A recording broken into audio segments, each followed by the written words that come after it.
designer and proprietor of Alter Bridal Centre, set to work drafting the pattern from the first view of Fergie on television last night. But she kept her scissors under control until 10 this morning, when the staff of 7 gathered for the briefing. And then, just 6 hours and 14 metres of delusted satin later, the royal bridal dress was on display.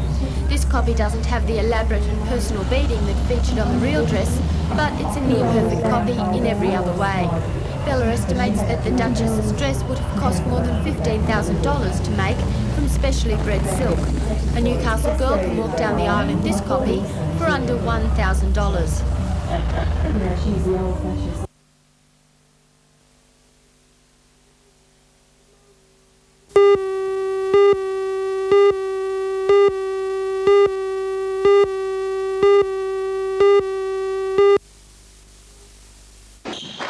Squash is second only to bowls as the most popular individual sport in the Hunter region, so the concept of a super competition is one which should attract strong spectator support.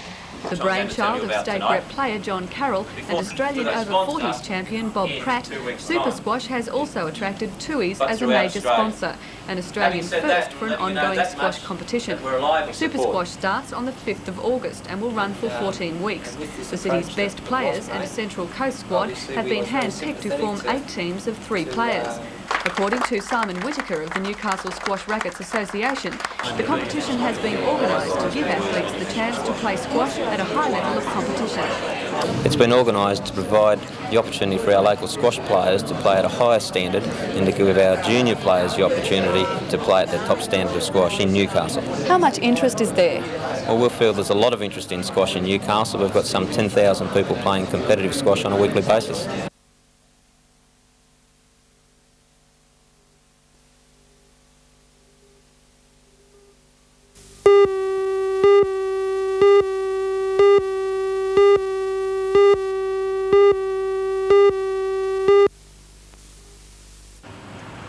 The Super Squash competition will bring together Newcastle's top players and an invitation team from the Central Coast. It's been organised to provide the opportunity for our local squash players to play at a higher standard and to give our junior players the opportunity to play at the top standard of squash in Newcastle. It's the brainchild of State Rep player John Carroll and Australian over-40s champion Bob Pratt.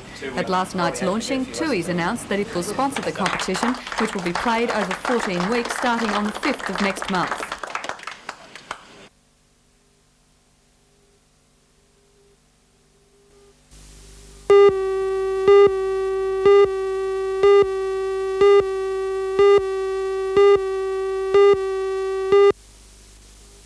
In terms of experience in this class of football, seen here in the number 13 for Newcastle versus New Zealand, has a broken arm and has ended his football for the year with the Sydney clubs all looking closely at his form. He has been the man to emerge from the ruck as the form forward of the NBN Carlton Premiership. He's played well against City in top company and backed up his impressive club form with an outstanding match against the Kiwis. He has been a long time maturing, but is now ready for the big time. Currently in Sydney with a number of others for tonight's naming of the Country Player of the Year. He should be a strong chance to grab that title won previously by the likes of Terry Panowitz, Alan Thompson, Brian Burke, John Coots and others. But considering the country rugby league's treatment of Newcastle in the recent past, Rocky will probably miss that honour. Lakes have now come back to the field with the enforced absence of their star second rowers Mark Brockenshire and Colin Mathias. Little one over the top, won't get it back.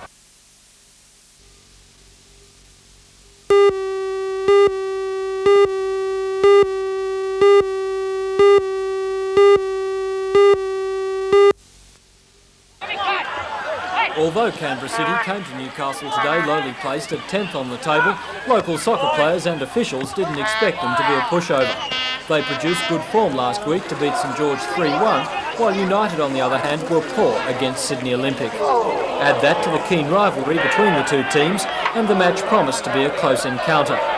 From the start, both teams played attacking open football, with Canberra opening the scoring in the 12th minute with a goal from the classy Hilton Phillips. From then on, both teams looked as though they might score many goals, if not for good last-ditch defence.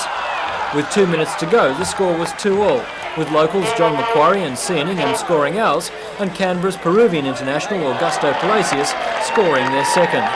But then it was Ralph Mayer who gave us the 2 competition points with a free kick in the back of the net.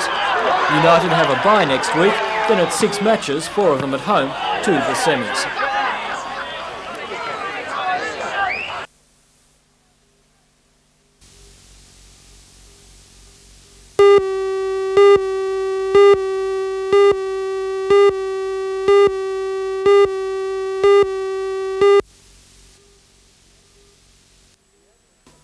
The annual Antique Fair has been going for 4 years and is organised by the College of Advanced Education Special Education Department. According to the organisers, there has been a resurgence in interest in antiques over the last few years, and judging by today's crowd at the fair, that's certainly the case. Dealers had come from as far away as Sydney and Wollongong to sell their wares, and everything from $2 knickknacks to antique furniture costing thousands of dollars was on sale. Many of the antiques were Edwardian and Victorian, and there was plenty of antique jewellery for sale. As well as the stalls of antique dealers, there was also antique valuations carried out by representatives from the Sydney firm PL Pickles. For many it was a good chance to have that old and maybe priceless piece of furniture or ornament valued. The organisers say that once again, this fundraising exercise for handicapped youngsters was a success.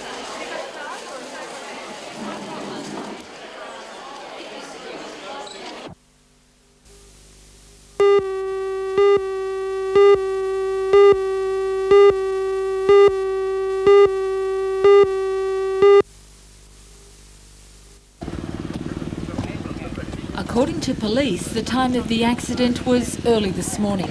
The place, somewhere in the Cessnock region. Police say this loaded petrol tanker collided head-on with a tourist bus. The force of the impact pushed the bus over the nearby cliff, with 28 passengers on board. It was then up to all available emergency services, including police, ambulance, fire brigade, the SES unit, the Volunteer Rescue Squad, the Bush Brigade and St John's Ambulance to join forces and take control of the situation. The injured passengers were stranded at the bottom of the cliff ledge and there was only one way up. Organisers say the mock event provides valuable training for the Cessnock emergency services. And although it's a simulated accident, the exercise has all the urgency of the real thing. Everyone's taken it very seriously because in a region such as this, we're a very popular tourist area, and as you probably know, there are a lot of tourist vehicles and buses and the like visit this area, mostly at weekends, but also through the week. If there was a serious accident, such as the one here today, just how well could the emergency services of this area cope with it? They would cope with the assistance from Newcastle and other regions if we needed it, but the initial response could be handled quite satisfactorily from Cessnock.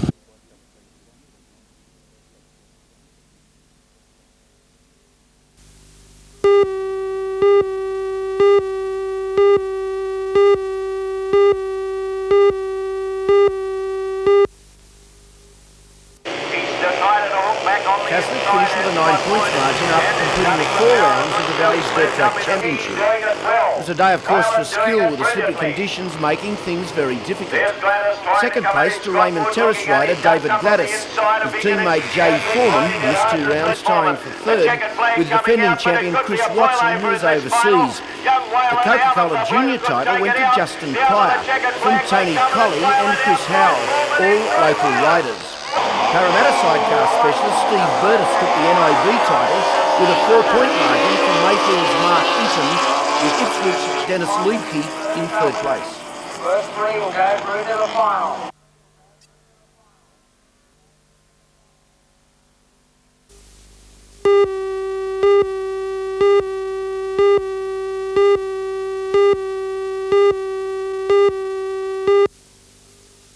W postaci kostek. It was diabetes sufferers of the Polish community who began the pilot program at the Multicultural Neighbourhood Centre in Meadow. Over the next 4 weeks, a series of lectures and practical exercises in the treatment of the disorder will be carried out in the native language of the Poles. Blood sugar levels and weight readings will be recorded, and lessons in traditional food preparation will also be carried out. According to the latest figures, there are more than 25,000 migrants in the Hunter region. 1 in 10 doesn't speak English. The Hunter now has the highest proportion of aging non-English speaking migrants, And as the risk of diabetes increases with age, most migrants are unaware that they may be suffering. According to Director of the Diabetes Education Centre at the Royal Newcastle Hospital, the program hopes to change that for all ethnic groups. Well, I think it's bringing the people together for a start in a situation such as you can see, rather than just giving them a book in their own language without much explanation. Here they're going to, over a period of at least 4 sessions, they're going to live and breathe diabetes in their own language. We hope to do the same programs for Greeks, Italians and, well, all nationalities, finally, if we get the finance.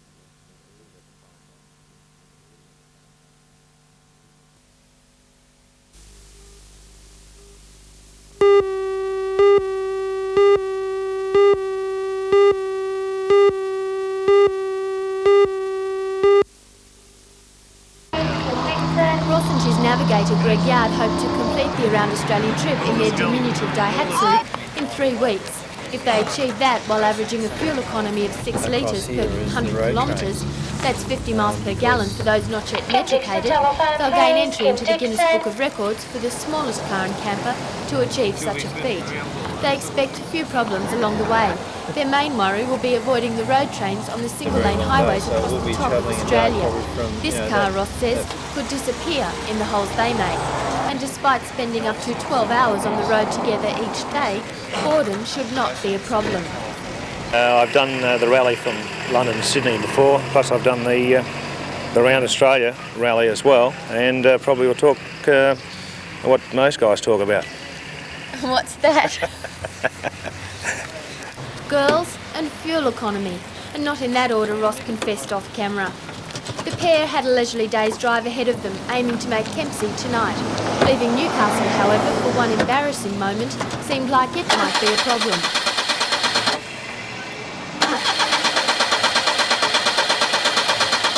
The Daihatsu Handy's 3-cylinder engine will be running on unleaded petrol.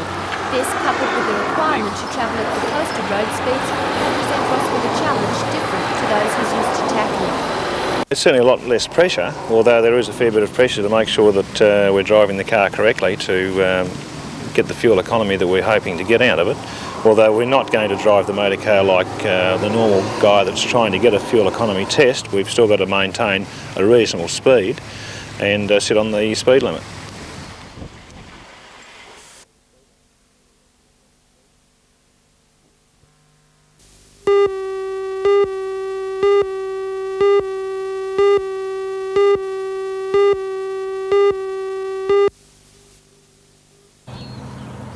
It wasn't meant to be a carport, but that's the role this Veranda filled last night when the driver of this Holden Chimera lost control of his vehicle. It ran off the main road in Head and Greta and ended up on the veranda, much to the surprise of the elderly couple sleeping in a back room. The driver wasn't hurt, but the couple were understandably shaken and decided to spend the rest of the night elsewhere. This morning the car was retrieved and life began returning to normal in Head and Greta. Get down.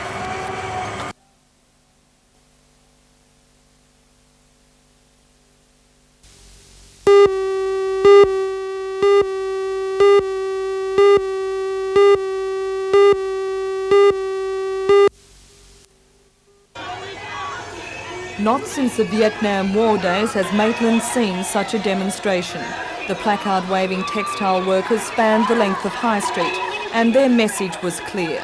They don't want a bar of the Industries Assistance Commission recommendation to scrap the present quota tariff system and replace it with a flat 50% tariff. They say that if the tariffs were reduced, the market would be flooded with foreign goods. And although they say they are as efficient as their overseas counterparts, the labour costs here are higher. Therefore, the industry does need some protection. The rally was unusual in that it had the full support of the management of the National Textiles at Rutherford, and the employees were given the half day off to attend. Managing Director of National Textiles, Brian Smith, says that the plant can't become more efficient without retrenching workers. He says over the past 5 years, the industry has spent $570 million on improving technology, and that the IAC is trying to turn it into a cottage industry. The march ended in a rally at the Maitland Sports Ground, with local politicians as well as union officials addressing the vocal crowd. The workers dismissed the IAC's proposal that those retrenched as a result of the tariff cuts could find employment in the mining and agricultural industries. They say that most of the workforce are women who are trained for only textile work, that there are simply no vacancies in this region for farmhands or miners. But the unions have put forward an alternative. National President of the Textiles Workers Union, John Ruffley. We are prepared to accept cuts in protection of up to 25% if it's spread over a 7-year period, as from the end of 1988. Meanwhile, in Newcastle, another industry affected by the proposed changes voiced its protest. Like their fellow protesters, the employees of Rundle's were angry that the government would even consider the proposal, given the high unemployment in this area and the ever-increasing trade deficit. Rallies like this one will be held throughout Australia, and the unions have vowed to keep up the pressure until the government is due to make its decision on the proposed changes in December.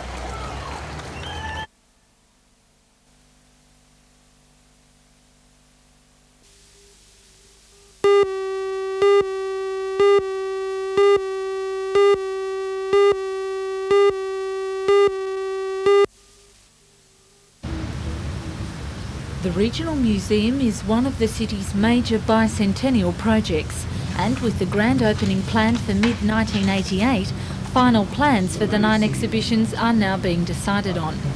Work on the engineers display was given a boost today, with a $35,000 donation for the design, to be undertaken by the Bicentennial Engineering Exhibition Committee. The cheque was handed over by the National President of the Institution of Engineers, Walter Stam. The cost of the transformation of the old Tooheys Brewery site in Hunter Street is estimated at well over $4 million. The ground level will house the Engineers exhibition.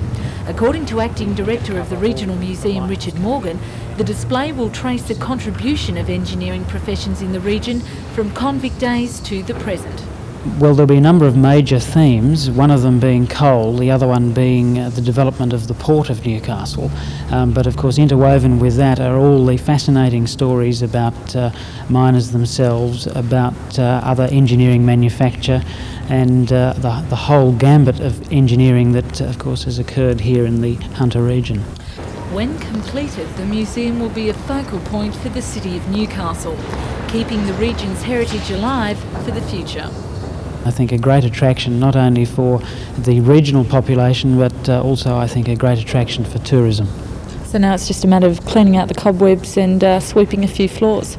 I think it's a bit more than that. There's quite a lot of work to be done, and I think there'll be about 12 months of hard work in the reconstruction of the building and the restoration of the Castlemaine Brewery.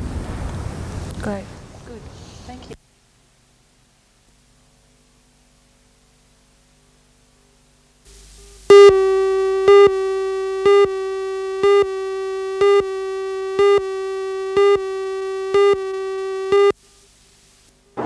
St Indian's pennant flew high as His Excellency took the back seat of the new frontline fighter. It was the Governor-General's first official visit to the base and a golden opportunity to see the new Hornet in action.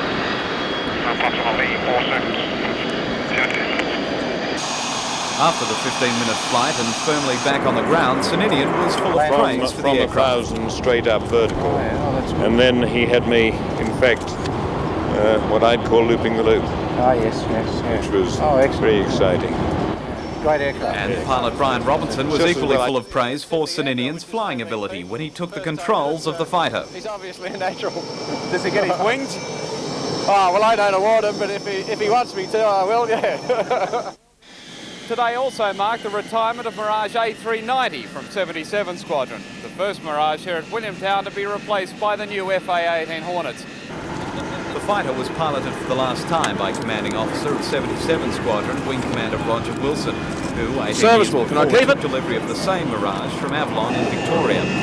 How does it feel flying it for the last time? It's the same as flying the first time, in perfect condition, thanks to all these fellas out here. A390 will now be broken up for spare parts, and it was left to the members of 480 Maintenance Squadron to deal the final blow.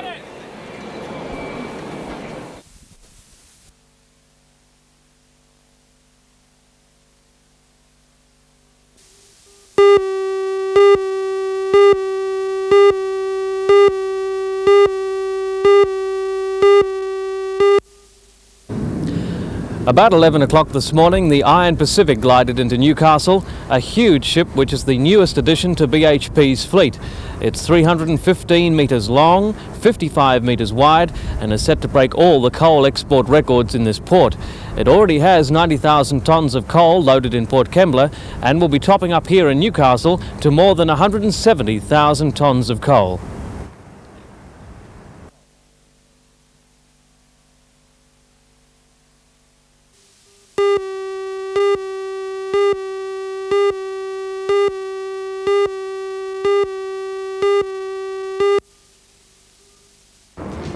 The largest bulk carrier ever to enter a port on the east coast of Australia arrived in Newcastle today. BHP's Iron Pacific is a big ship, 315 metres long and 55 metres wide, and it's set to break all port coal records. Join Ray Deneen and John Church for all the news tonight at 6.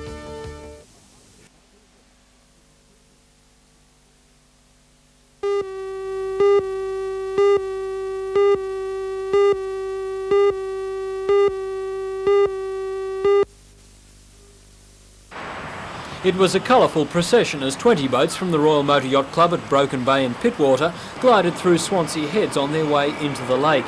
It's an annual event on the Bankers' Long Weekend, and the host for the 3 days is the RMYC at Toronto. 5 yachts were amongst the group, with the majority being cruisers with values around the $200,000 mark. The first boats arrived at around 9 o'clock this morning. The rest of the fleet reached the bridge at midday. The Swansea Volunteer Coastal Patrol provided an escort to guide the boats over the sometimes treacherous Swansea Bar and through the channel. It was all smooth sailing today, however, and a glorious start to the weekend. The visitors will take part in several activities, mainly social but some serious, until they make their way back through the channel on Monday.